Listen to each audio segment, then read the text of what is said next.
All right, let's do this. It's 10:46, December 23rd, 2025.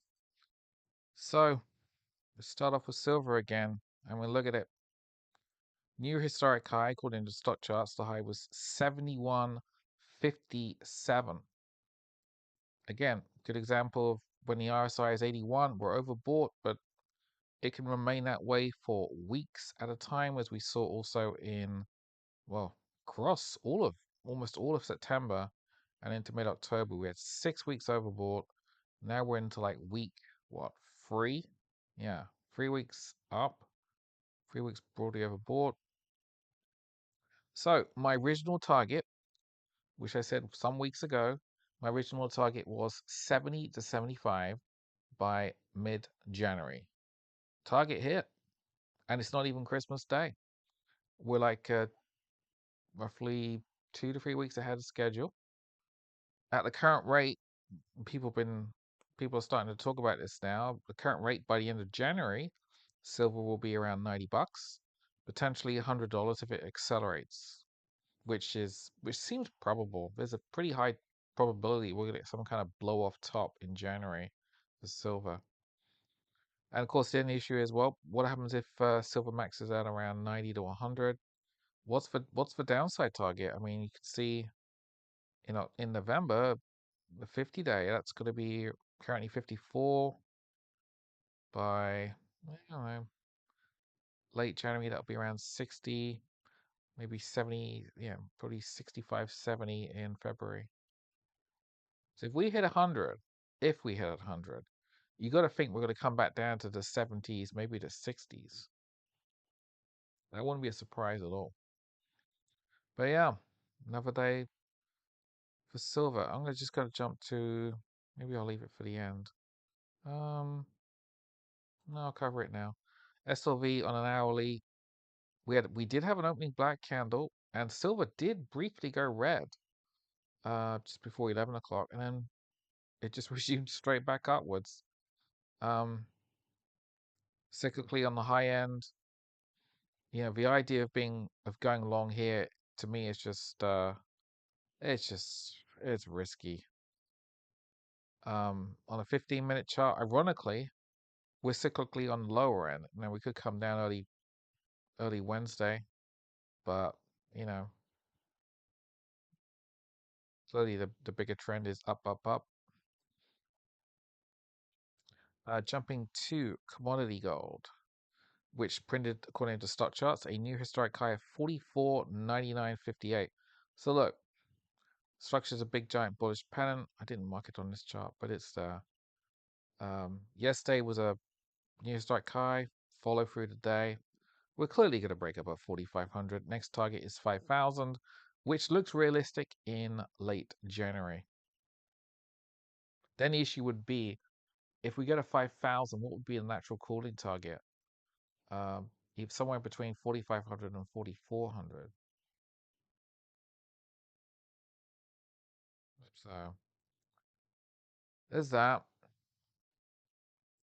Before I forget, let's jump on to some miscellaneous charts. Um, Netflix. Netflix was up 0.3%.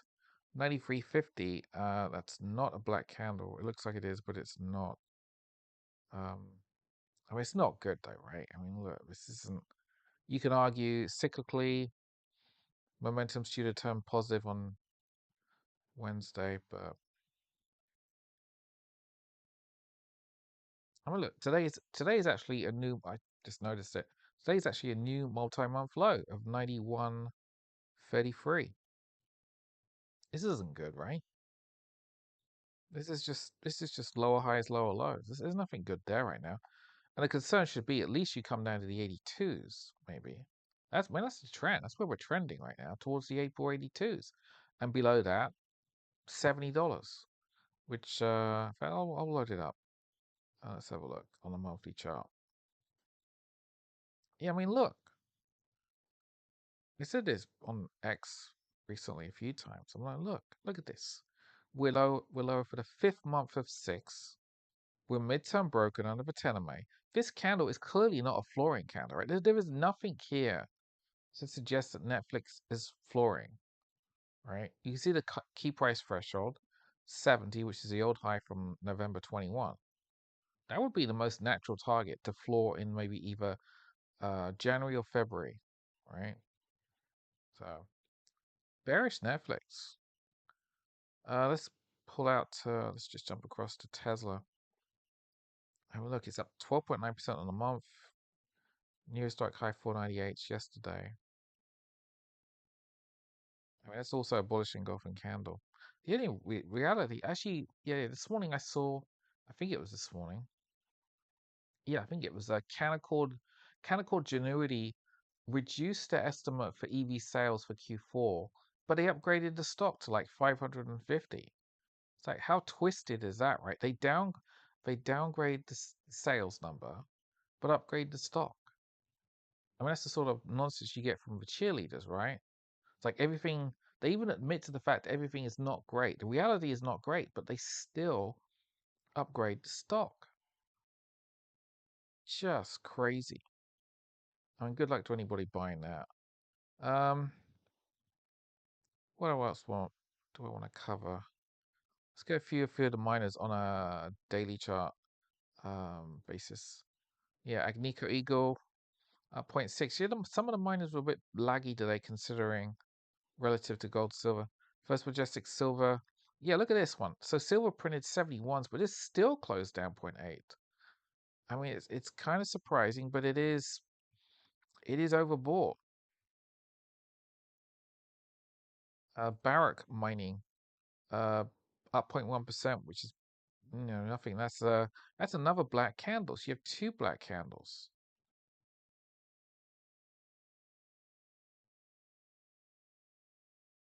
We'll jump back to some of those other names in a moment. Little Heckler Mining. Okay, Heckler broke a new historic high, but that settled down 1.2%. That's a bearish engulfing candle. Yesterday's candle looks like it was black, so that played out. Leans bearish for Wednesday. Of course, Wednesday is going to be seriously skewed because it's a half day. Any other miners? Pan American up 0.2%, but that's a black candle, right? Yes, it is.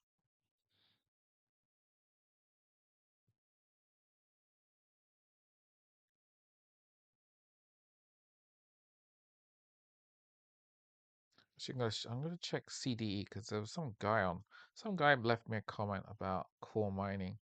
I mean, I'm not saying the stock is like it's had a good run, right? I mean, look at it's a hell of a had a good. Look at this, $4.58 April low back when the S&P was 48.35 to 23. I mean, that's an extremely impressive run. It is notable that think about this. What was silver in October? What was silver in October? I really need to check. Yeah, look at this. Silver was 54 in October, and now it's 71. In October, core mining was 23, and now it's 19. That's it's not what you would expect. Also, yeah, today's candle's black. So yesterday's candle was black, which did play out briefly today. So, these lean a little weak. I mean, I wouldn't say that. I mean, further, all this price action, it's too big to be a bear flag. It's just, no, it's not. It's just, this 23 to 13s is just a cooling wave. Although, I mean, $10 off 23, right?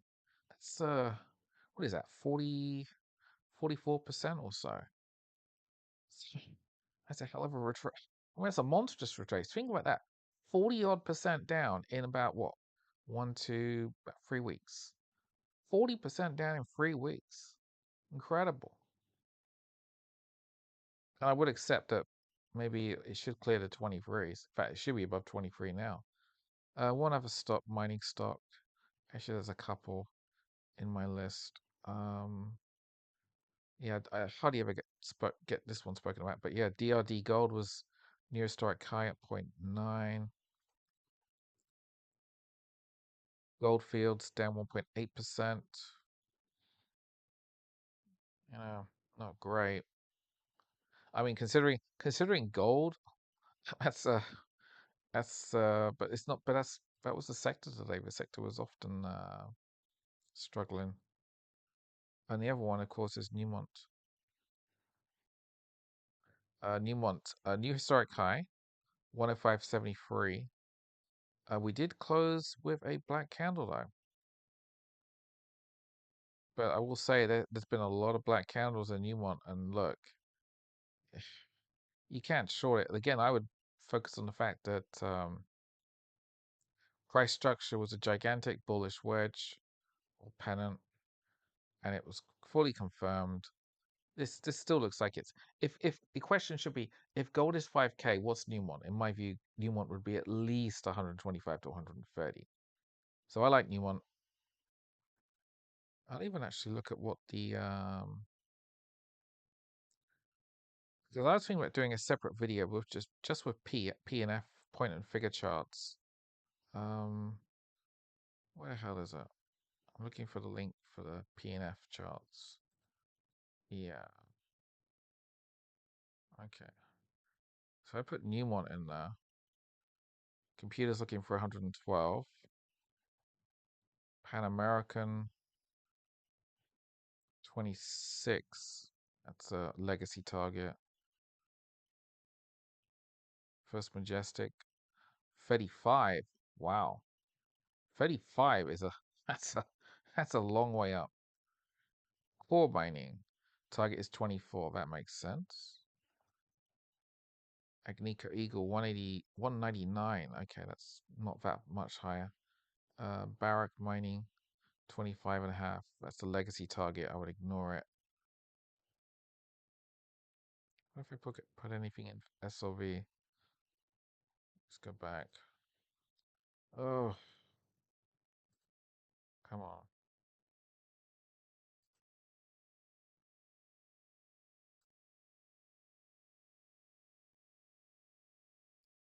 But yeah, for the S&P today, fourth day higher because daily momentum turned positive, and considering it's Christmas Eve tomorrow and it's a half day, you got to think, hey, look, we only need to go up another 11 points, and we break a new historic high.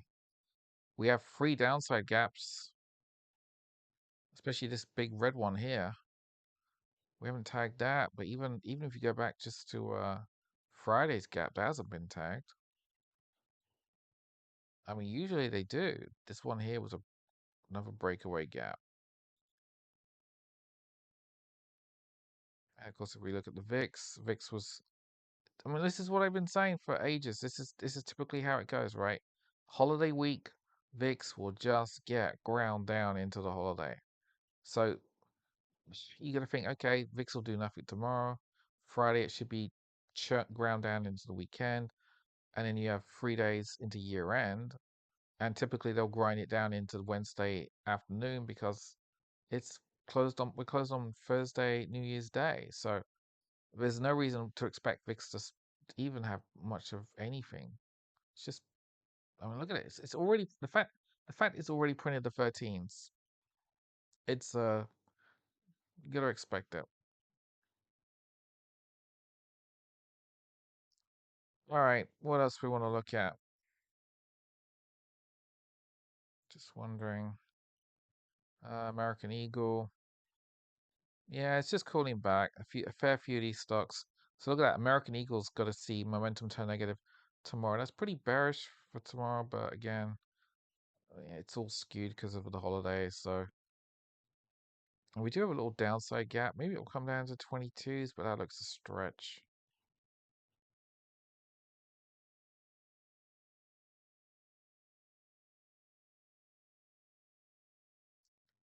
Um, Bitmine down 4%. Let's just jump to crypto. Yeah, look at Bitcoin. After hours, well, it's always trading, of course, but since I last checked, Bitcoin's now down 1.4% at 87K. It's just not great. I mean, look at all this. I mean, I wouldn't even argue that it's it's too messy to be a bear flag. It's too wide as well.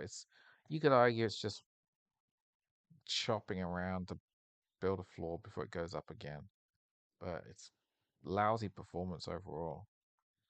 And there was that one I did highlight once today on X, Orbs, which was down. Look at this, down another 10.7% to $1.92. So whilst Zero Hedge had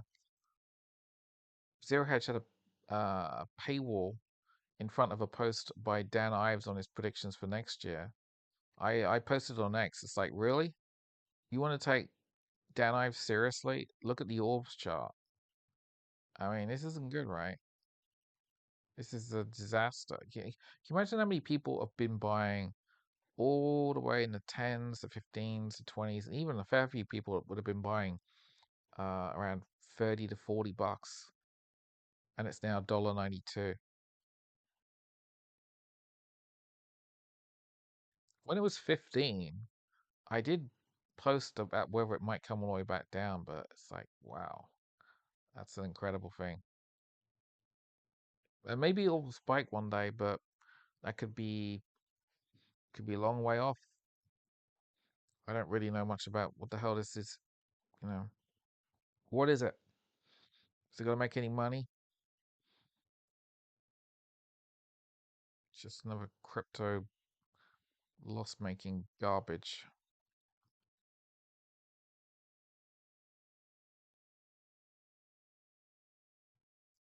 Um, I'm gonna highlight the four stocks I think are important. Signal stocks. Deckers. So Deckers has closed down 1.2%. I mean, look at this. You can argue that actually, I think daily momentum is going to turn negative. Yeah, look at this. Daily momentum will probably turn negative on Wednesday, but I got to think it's going to break above the 200 day, and then once we go above there, well, if we go to 125, which only gets us back to September. 125 isn't bold. I will say the stock charts computer has a PF target of 150, and 150. It's quite a bullish target, but it's not super bold, right? It was 150 in February. I mean, 150, of course, is 50% up, but I think there's a trade there. I want in on this trade, but I'm more focused on silver still right now. But yeah, bullish on Deckers. Disney up a little bit, 113. So don't really care about that. Freeport McMoran, 51.90, new multi-year high because let's go find copper. Yeah, copper is. I mean, it's only up 4 cents to 548, but you look at it on a monthly chart, looks pretty good. And yeah, I'm aware that platinum and palladium had a hell of a day, but I don't have time to cover all of it. I'll leave those things to other people. What else? Um, yeah, Nvidia was up 3%, back above the 50-day, which is short-term bullish.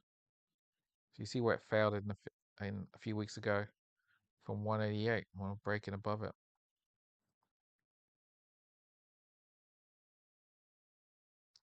Palantir, which of course Michael Berry is short, it was up fractionally. Um, Not a black candle. Rocket Lab had a few swings today. It did break a new historic high, but did close fractionally down. I think this is a $200 stock next September with SpaceX IPO. Either I'm going to be spectacularly right or spectacularly wrong. But yeah, I think there's a good chance that. I mean, look at it. It was $14 in April. 14. No one cared about it now.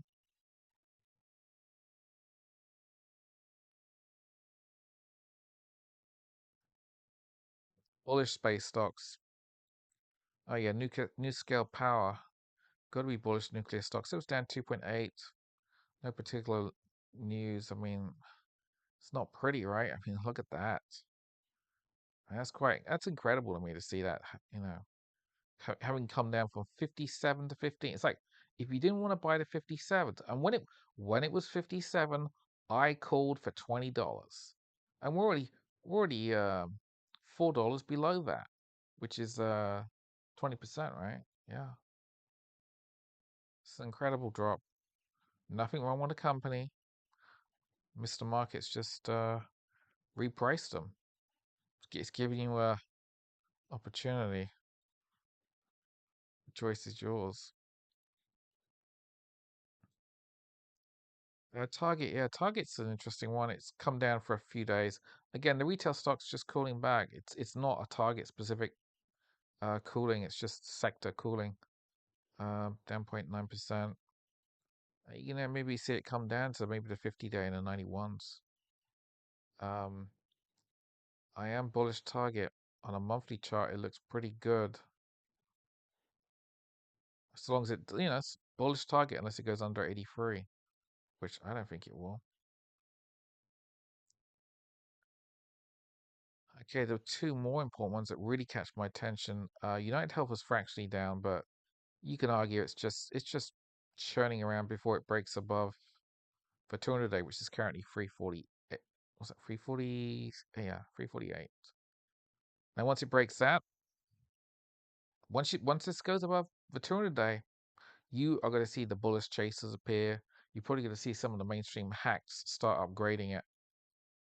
My target is this gigantic green gap zone.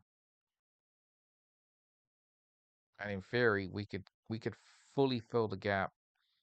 It's probably gonna take months, right?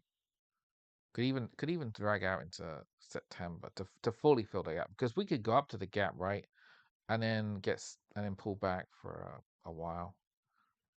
Uh, I think it's gonna break above, and when it does, 472 will be the primary target.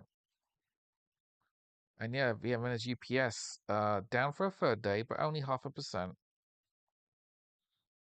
Momentum's due to turn negative on Wednesday. So we should see a little bit of cooling in a couple of my targets, which is good because cheaper prices are better prices to be buying, right? So the stock's 100. My target is 125 to 130. Earnings will be due late January or early or first week of Feb. I think this is going to be 125 to 130. I mentioned this in a space this morning, and the more I look at it, and I looked at the option chain, because I was looking at the February 110s calls, and they were trading for about $1.60 or so.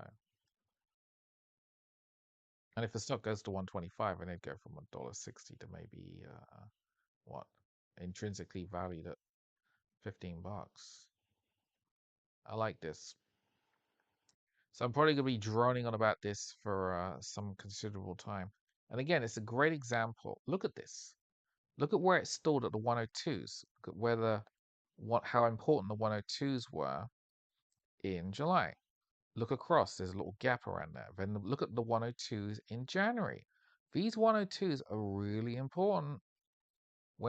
If you see any price action above 103, then then I will have extra confidence.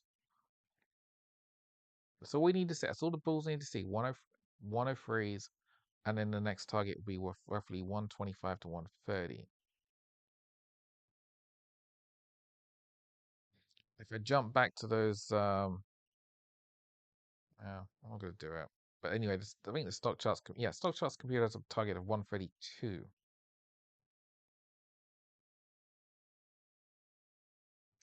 Anything else I want to highlight?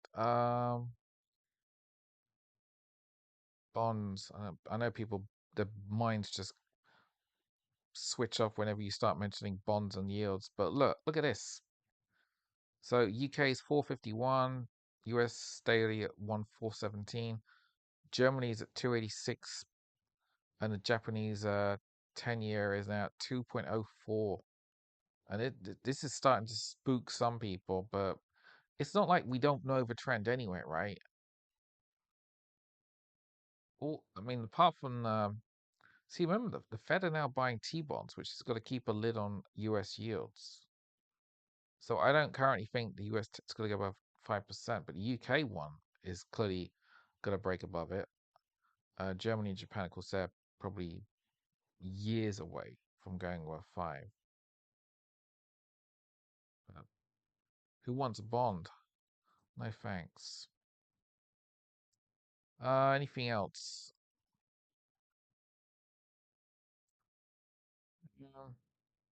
I don't know. Not really.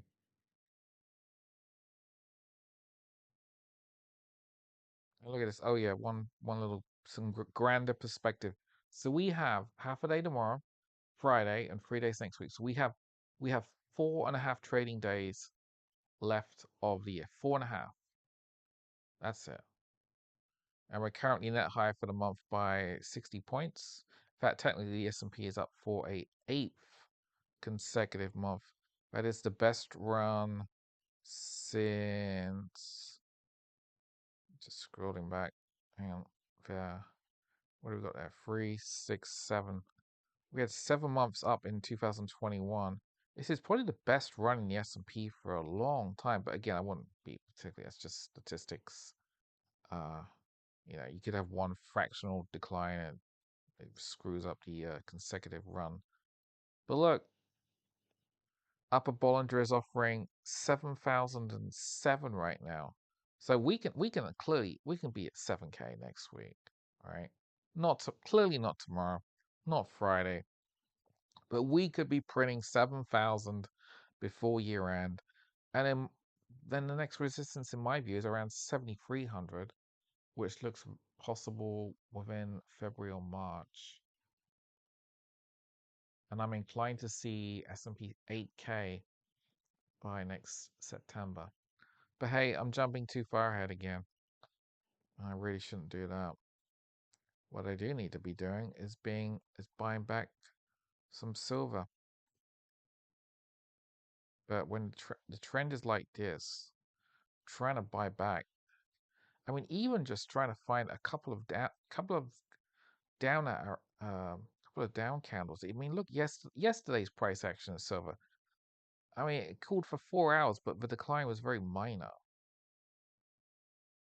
I mean, look at this. The last big drop we had was literally an hour and a half, actually maybe 2 hours, because that's the opening candle. And I was buyer there on the 12th.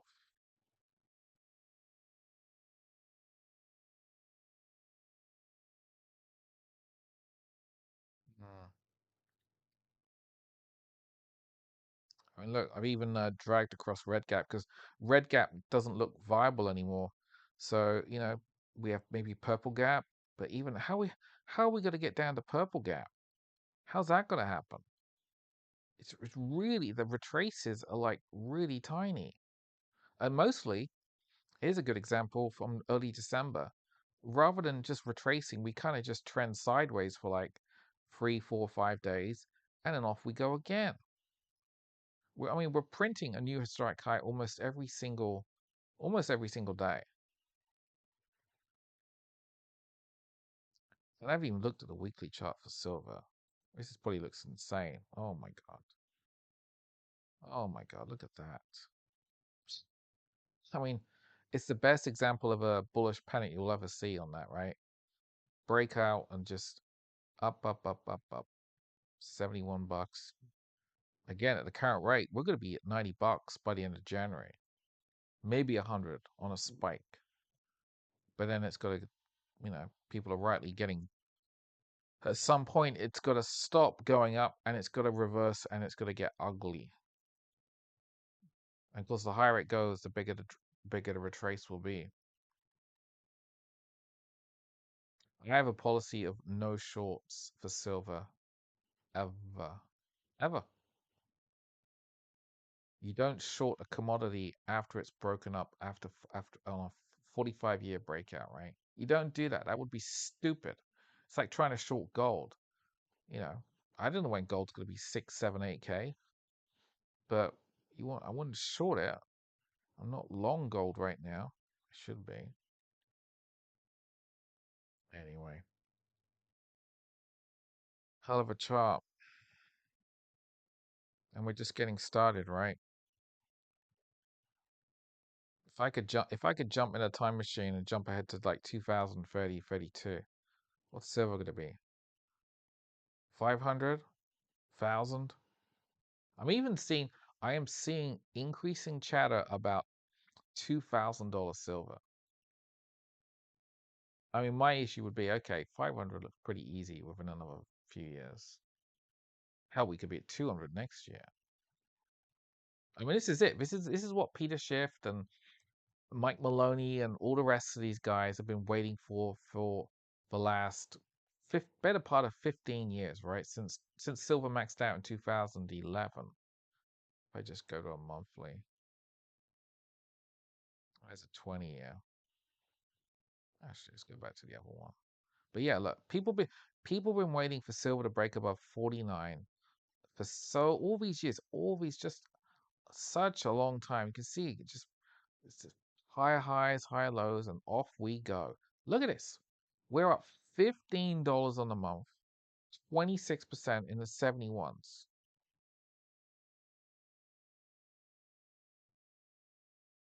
And I know there'll be people out there saying this is just this isn't gonna last forever. And they're right.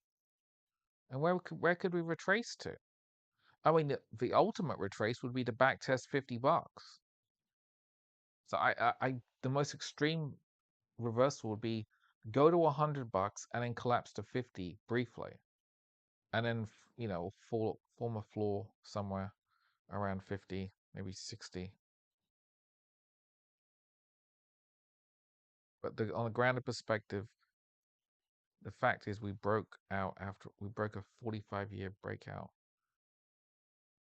We're going out for years. Of course, the implications for the mining stocks are clear. It's gonna be a wild, wild ride. And on that note, I think we'll leave it there. I wish you a good evening and a relaxing Christmas Eve. Be good.